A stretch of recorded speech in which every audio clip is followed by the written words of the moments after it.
Today is about choosing a name for your YouTube channel. Now, I'm going to show you several different options, give you a lot of tips, and at the end, I'll show you the most common way people pick a channel name, and it goes over very, very well on YouTube. The most important thing is to realize that YouTube doesn't need you. You need YouTube. So I tell people to behave, okay? Follow the community guidelines, okay? They're basically common sense. So for example, no spam or deception, no sensitive content, no violent content, that kind of thing, no misinformation. So, it's pretty straightforward. The URL for it is up here. I'll show you the URL so you can look at them yourself. You don't want to get strikes against you or, demonetized or your channel canceled, that kind of thing.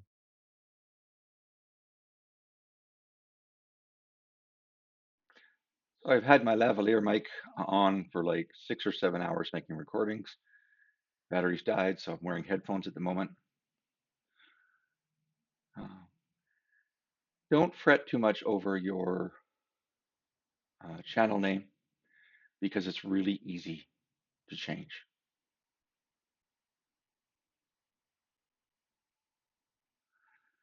So you click on. So what you do is you go to YouTube Studio.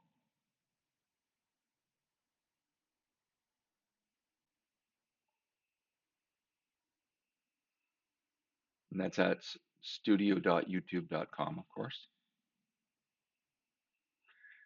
And you go to here, to this icon, customization. You come down here and you can change the name.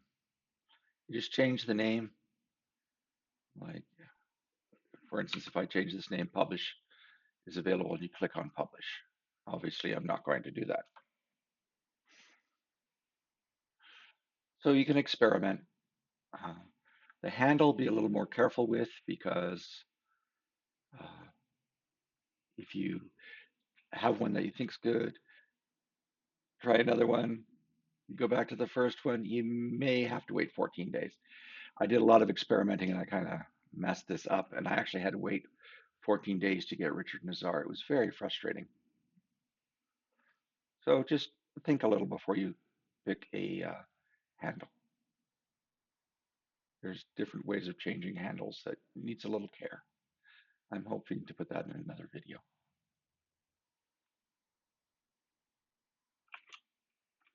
So one way is to study your competition and see what kind of names they use.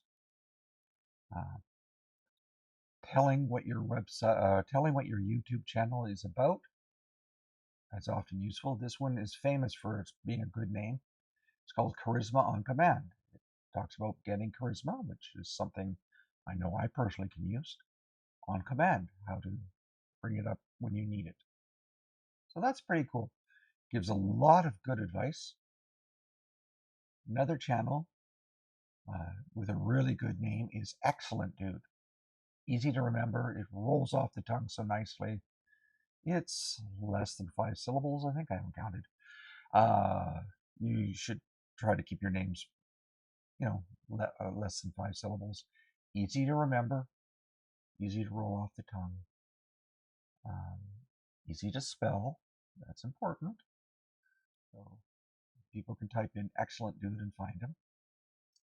And in this case, it's a really neat play on words because he makes Excel videos. So his channel is Excellent Dude. Very clever play on words. I like it. You'll notice there's no numbers in it, no clever spelling. Uh, you know, the E's are E's, they're not like threes. So you want it easy to remember. So if you get overly clever with your spelling, you're going to have people not be able to find you. Now, And similarly, don't use numbers unless you have a specific number, like there's 5-minute crafts, for example. That's a channel that uses the number 5. And we have primitive technology. This tells about how people in ancient times did things. It's pretty interesting, actually, and a perfect name. The first time I saw this, I remembered the name. It was just amazing. Well, I think it was the second or third time, but I did remember it eventually. Okay.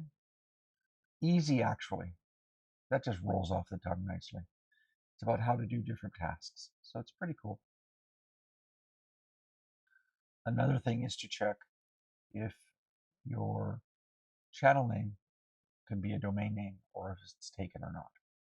If your YouTube channel name can be a domain name or used in other social platforms. Here's one that checks for that kind of thing, namecheck.com. Notice the spelling here. So namecheck.com. So there's a really neat feature. First, it'll check for domains. So I'm going to type in my name.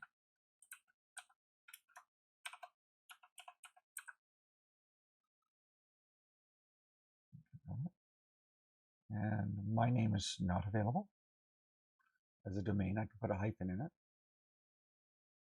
And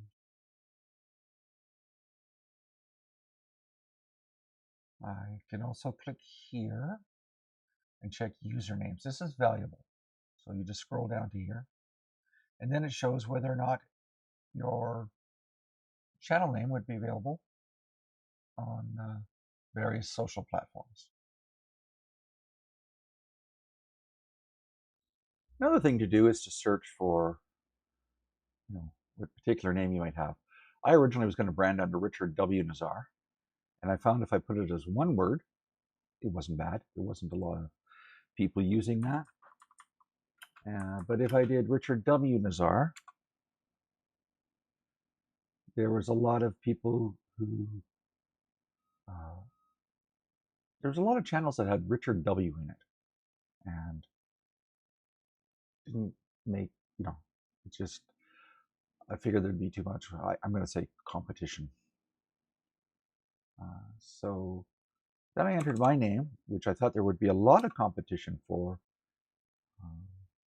but there really wasn't.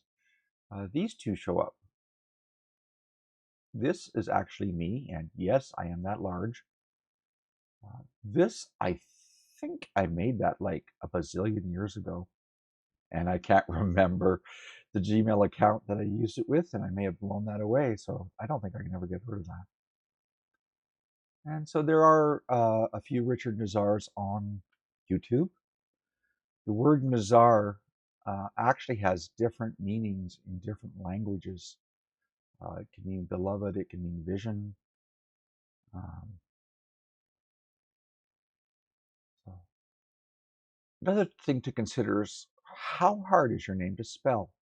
The name Nazar used to be really hard. This is before a lot of immigration. Nobody knew how to spell it.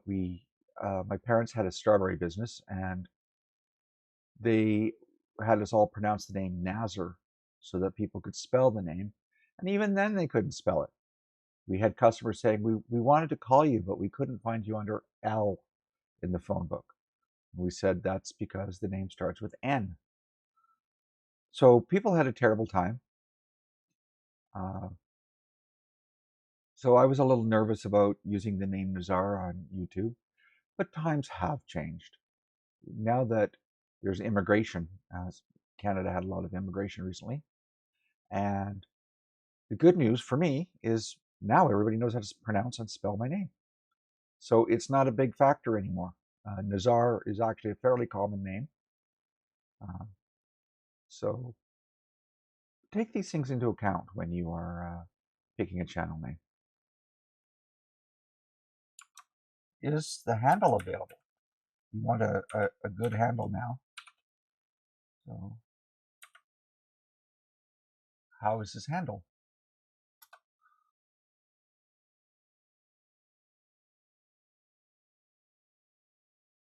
Surprisingly for me, the handle Richard Nazar was available. I was like, wow. So I grabbed it So it's good because you can use this as a link. You can put it on your social media platforms. You can email it to somebody. It's easy to remember, and it takes people right to your channel. So those are why I chose my personal name. So here's the tip on what is the most common, I guess, way of picking a YouTube name. And it's very popular, and that's to use your own personal name. I'm serious. In the area that I talk about, growing YouTube channels, almost everybody uses personal names. So have fun selecting your channel name. I enjoyed the experience. And you might be wondering, well, what about my handle like? This is what I did, and this is how I learned the hard way. Went and put the handle I wanted on a different channel because I was experimenting. How do I move it over to the channel I want? And for that, look at the video in the upper left.